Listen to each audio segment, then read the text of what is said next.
हर्षित landmark, सपनों का घर जैसा आप चाहते हैं हम बनाते हैं। 1, 2 एवं 3 BHK ready position flats. Call 9827321321।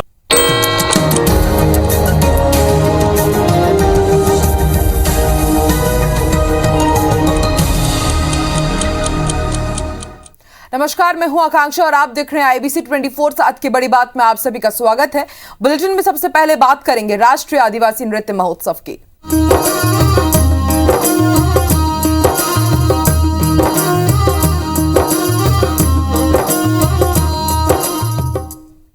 Raipur के साइंस कॉलेज मैदान में आज से राष्ट्रीय आदिवासी नृत्य महोत्सव और राज्योत्सव साल 2021 का रंगारंग आगाज होने जा रहा है। झारखंड के सीएम हेमंत सोरेन महोत्सव का उद्घाटन करेंगे, तो वहीं आयोजन की अध्यक्षता सीएम भूपेश बघेल करने वाले हैं। वहीं आज शाम मुख्य अतिथि के तौर पर प्रदेश की राज्यपाल अनुसुईया उइके कार्यक्रम में शिरकत करेंगे। भारत के तमाम राज्यों के आदिवासी कलाकार इसमें शिरकत कर रहे हैं और इसके ही साथ 7 देशों से आए कलाकार भी अपने पारंपरिक नृत्यों की प्रस्तुति देंगे। महोत्सव के आगाज के मौके पर कलाकारों का आज मार्च पास्ट भी होगा और कलाकार अपने राज्यों की झांकियां भी निकालेंगे। महोत्सव के दौरान शिरकत करने वाले देशों के परिधान, गहनों और व्यंजनों से भी लोग रूबरू होंगे। इस महोत्सव में ट्राइबल डांस एरिया और स्पीकर लाउंज के साथ साथ live showcase area, tribal inspired exhibition, Shilpgram और फूड एरिया का भी निर्माण किया गया है। आयोजन स्थल पर इस बार 2 मंच बनाए गए हैं। उद्घाटन समारोह में राज्यसभा सांसद केसी वेणुगोपाल, PL पुनिया, BK हरिप्रसाद, लोकसभा सांसद अधीर रंजन चौधरी, छत्तीसगढ़ विधानसभा के अध्यक्ष डॉक्टर चरणदास महंत, पूर्व केंद्रीय मंत्री भक्त चरणदास और वरिष्ठ नेता रणदीप सुरजेवाला अति विशिष्ट अतिथि के रूप में शामिल होंगे। जबकि कल कार्यक्रम में पंजाब के मुख्यमंत्री चरणजीत सिंह चन्नी भी मुख्य अतिथि के तौर पर शिरकत करेंगे। बता दें कि ये पूरा आयोजन, ये महोत्सव 28 से 30 अक्टूबर तक चलेगा और 30 अक्टूबर को पूर्व प्रधानमंत्री इंदिरा गांधी और पूर्व उप प्रधानमंत्री सरदार वल्लभ भाई पटेल पर केंद्रित प्रदर्शनी और संगोष्ठी होने जा रही है। 1 नवंबर को राज्य अलंकरण और राज्योत्सव समापन समारोह का आयोजन होगा।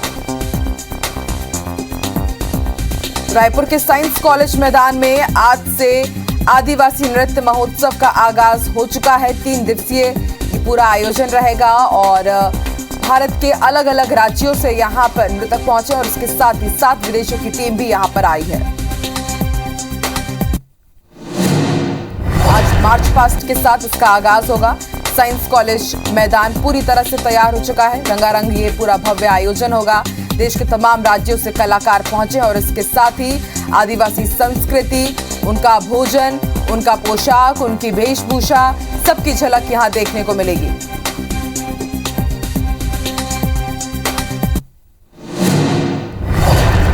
तो नाइजीरिया, उज्बेकिस्तान, बाली, यहां के तमाम देशों के जो डांस ग्रुप है वो यहां पर पहुंच चुका है और आज झारखंड के सीएम हेमंत सोरेन इसका उद्घाटन करेंगे।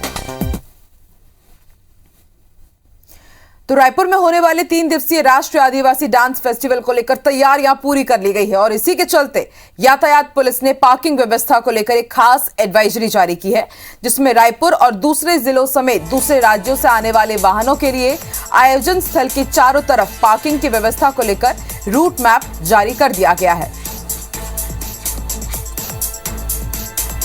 तो आयोजन के लिए पार्किंग की खास व्यवस्था की गई है। ग्राफिक्स के जरिए हम आपको पूरी जानकारी दे रहे हैं कि अगर आप इस आयोजन में शामिल होने के लिए रायपुर से या आसपास के जिलों से यहां पर पहुंच रहे हैं तो कहां पर आपको गाड़ी पार्क करनी है और रोड रूट क्या होगा वो आप इन ग्राफिक्स के जरिए अच्छे से समझ सकते हैं, ताकि आप मुसीबत में ना फंसे, ट्रैफिक में ना फंसे।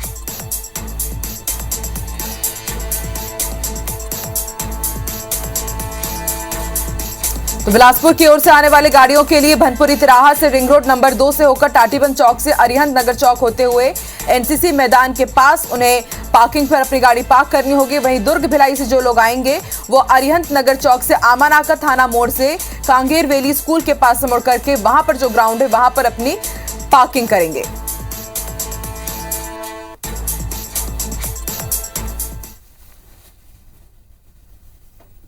तो चलिए और ज्यादा जानकारी के लिए राष्ट्रीय आदिवासी डांस महोत्सव का कैसा उत्साह है, किस तरह से तैयारी की गई है, स्टार जॉन हमारे साथ जुड़ चुके हैं। स्टार, जानकारी दीजिए। आज से बेहद बड़े महोत्सव का आगाज होने वाला है और पूरे छत्तीसगढ़ वासियों को इसका इंतजार रहता है। कितना उत्साह, कैसी तैयारी?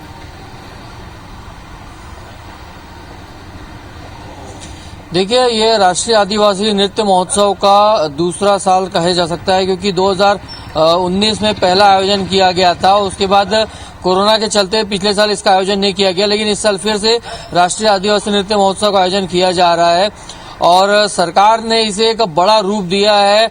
और यही वजह है कि न सिर्फ इसमें भारत देश के बल्कि दूसरे देशों के भी नर्तक दल हैं, नृत्य दल हैं, वो शामिल होते हैं। इस बार 7 अंतर्राष्ट्रीय टीमें इसमें पार्टिसिपेट कर रही हैं और 3 दिन का ये आयोजन होना है, जिसकी शुरुआत आज से होने जा रही है।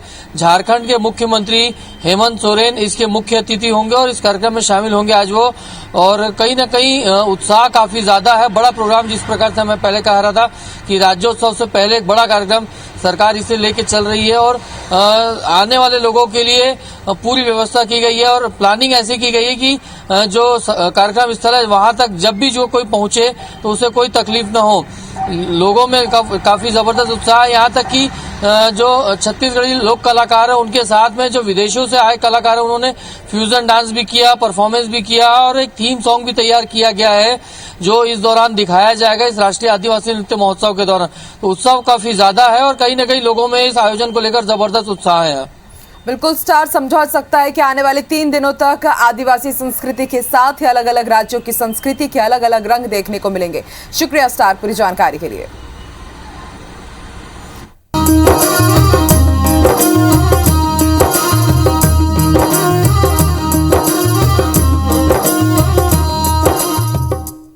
बड़ी खबर आपको रायपुर से बता दें, बीजेपी महिला मोर्चा की राष्ट्रीय अध्यक्ष वांती श्रीनिवासन आज छत्तीसगढ़ दौरे पर आएंगी। अध्यक्ष बनने के बाद पहली बार वो छत्तीसगढ़ आ रही हैं। बीजेपी महिला मोर्चा के पदाधिकारी और कार्यकर्ताओं से उनकी मुलाकात होने वाली है। तो मिशन 2023 के लिए बीजेपी ने पूरी तैयारी कर रखी है। एक के बाद एक कई बड़े जो दिग्गज नेता मंत्री हैं वो छत्तीसगढ़ दौरे पर आ रहे हैं और आज वांती श्रीनिवासन छत्तीसगढ़ आने वाली हैं। जब से उन्हें अध्यक्ष बनाया गया है उसके बाद उनका पहली बार ये छत्तीसगढ़ दौरा है। इस दौरान बीजेपी महिला मोर्चा के पदाधिकारी और कार्यकर्ताओं से उनकी मुलाकात होने वाली है। बीजेपी महिला मोर्चा की राष्ट्रीय अध्यक्ष वांती श्रीनिवासन छत्तीसगढ़ दौरे पर आने वाली हैं। अध्यक्ष बनाए जाने के बाद श्रीनिवासन पहली बार छत्तीसगढ़ पहुंचेंगी। बीजेपी कार्यकर्ताओं से और महिला मोर्चा के पदाधिकारियों से वो बातचीत करेंगे, मंथन करेंगे। बड़ी खबर आपको बता दें, धान खरीदी समेत कई मुद्दों को लेकर बीजेपी आज प्रेस कॉन्फ्रेंस करने वाली है। एकात्म परिसर में ये प्रेस वार्ता होगी और इसे बीजेपी नेता विधायक संबोधित करेंगे। प्रेस वार्ता के बाद कलेक्टर को राज्यपाल के नाम ज्ञापन भी सौंपा जाएगा बीजेपी की तरफ से। रायपुर जिला अध्यक्ष श्रीचंद सुंदरानी के नेतृत्व में ज्ञापन सौंपा जाएगा कलेक्टर को राज्यपाल के नाम।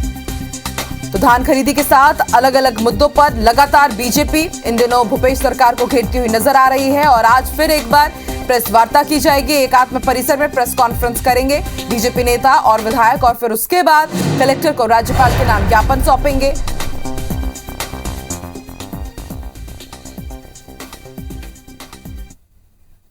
और आइए बात करेंगे मध्य प्रदेश के उपचुनाव के दंगल की।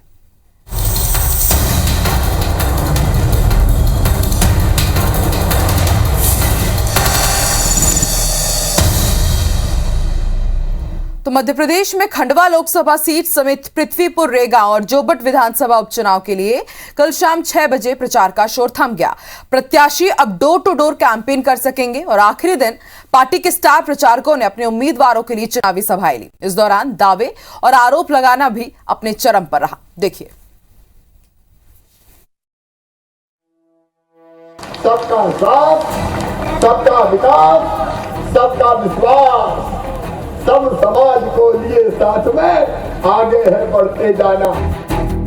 तो ये भारत माता की तस्वीर प्रदेश की अपने सामने है। हमारा नौजवान हो, छोटा व्यापारी हो, किसान हो, हर वर्ग परेशान है। तो सामने ऐसे लोग हैं जिन्होंने 15 महीने में गरीबों का हक और अधिकार छीन लिया था। दोनों हाथ उठाइए, बोलिए भारत माता की, भारत मात्रा की कि महंगाई कम करेंगे। रोजगार खत्म हो गए, उद्योग बंद हो रहे हैं, किसान आत्महत्या कर रहे हैं और 7.5 साल से सरकार केंद्र की है। मध्य प्रदेश की 4 सीटों पर होने वाले उपचुनाव के लिए बुधवार शाम को प्रचार थम गया। प्रत्याशी अब केवल डोर टू डोर कैंपेन कर सकेंगे। इससे पहले बीजेपी और कांग्रेस के स्टार प्रचारकों ने अपनी पूरी ताकत झोंक दी। चुनाव आयोग ने उपचुनाव के लिए अपनी तैयारियां पूरी कर ली हैं। 30 अक्टूबर को वोटिंग के लिए कुल 3,944 मतदान केंद्र बनाए गए हैं, जिनमें से 804 संवेदनशील मतदान केंद्र हैं। चुनाव प्रक्रिया संपन्न करवाने के लिए कुल 26,800 कर्मचारियों की ड्यूटी लगाई गई है। इसके अलावा 50 से ज्यादा कंपनियों के 16,000 जवान तैनात रहेंगे। निष्पक्ष मतदान के लिए 50% केंद्र पर वेबकास्टिंग और सीसीटीवी की व्यवस्था की गई है। मतदान केंद्रों पर कोरोना गाइडलाइंस का पालन करवाना अनिवार्य होगा। नई गाइडलाइन के तहत एक मतदान केंद्र पर अधिकतम 1200 मतदाता हो सकते हैं। 4 सीटों पर हो रहे उपचुनाव में कांग्रेस की तरफ से निर्वाचन आयोग में 50 शिकायतें की गई हैं। बीजेपी ने कांग्रेस की 60 शिकायतें की हैं। चुनाव प्रचार थमने के साथ ही बीजेपी और कांग्रेस दावा कर रही है कि जनता का आशीर्वाद उन्हें ही मिलेगा। आज भी खाद्य बिजली का संकट है। आज भी यदि बात करें तो युवा रोजगार को लेकर दर दर भटक रहा है। सारी बातें हमने जनता तक पहुंचाई। कांग्रेस ये 4 सीटें भारी बहुमत से जीतेगी। दमोह का इतिहास हम इन 4 उपचुनाव में भी दोहराएंगे। नहीं, देखो, दोनों ही त्योहार हैं। ये हमारा सामाजिक त्योहार है और लोकतंत्र में चुनाव भी एक त्योहार होता है, इसलिए लोग दोनों ही चीज़ों में रुचि ले रहे हैं। हमें उम्मीद है कि लोकतंत्र का जो त्योहार है, जिसका 30 तारीख को पूर्णाहुति होना है, उसमें भी बढ़ चढ़कर लोग भाग लेंगे। बहरहाल चुनाव प्रचार थम चुका है। अब सबको शनिवार का इंतजार है, जब प्रत्याशियों की किस्मत ईवीएम में कैद होगी। हालांकि 4 सीटों के नतीजों से सरकार पर कोई असर नहीं आएगा। चुनाव आयोग की नजर प्रत्याशियों पर रहेगी। ये उपचुनाव मध्य प्रदेश में शिवराज सरकार और केंद्र सरकार के कामकाज की परीक्षा की घड़ी है। खंडवा की जीत कांग्रेस को लोकसभा में नेता प्रतिपक्ष के अधिकार की ओर एक और कदम बढ़ाएगी, तो विधानसभा की सीट बीजेपी संगठन में वंशवाद से दूरी के नए प्रयोग और शिवराज सरकार के कोरोना काल में जनता के काम का सर्टिफिकेट देगी। लिहाजा आने वाले 72 घंटे निर्णायक रहने वाले हैं। नासिर गौरी, दीपक यादव, विजेंद्र पांडे के साथ सुधीर दंडोतिया, IBC 24 भोपाल। तो पंचायतों के विकास की योजना बनाने के लिए मध्य प्रदेश के साथ ही 6 राज्यों के अधिकारी भोपाल में मंथन करने वाले हैं। इसके लिए प्रशासन अकादमी भोपाल में सबकी योजना सबका विकास जन अभियान साल 2021-22 के तहत केंद्रीय पंचायती राज मंत्रालय और राष्ट्रीय ग्रामीण विकास और पंचायत राज संस्थान हैदराबाद की ओर से कार्यशाला का आयोजन किया जा रहा है। इसमें पंचायत पदाधिकारी और अधिकारी शामिल होंगे। साल 2022-23 के लिए ग्राम, जिला और जनपद पंचायत के विकास की कार्य योजना बनाई जानी है। कार्यशाला में योजना निर्माण की प्रक्रिया को लेकर भी चर्चा की जाएगी। इसमें मध्य प्रदेश के साथ ही बंगाल, पंजाब, उत्तर प्रदेश, हरियाणा और बिहार के अधिकारी हिस्सा लेंगे।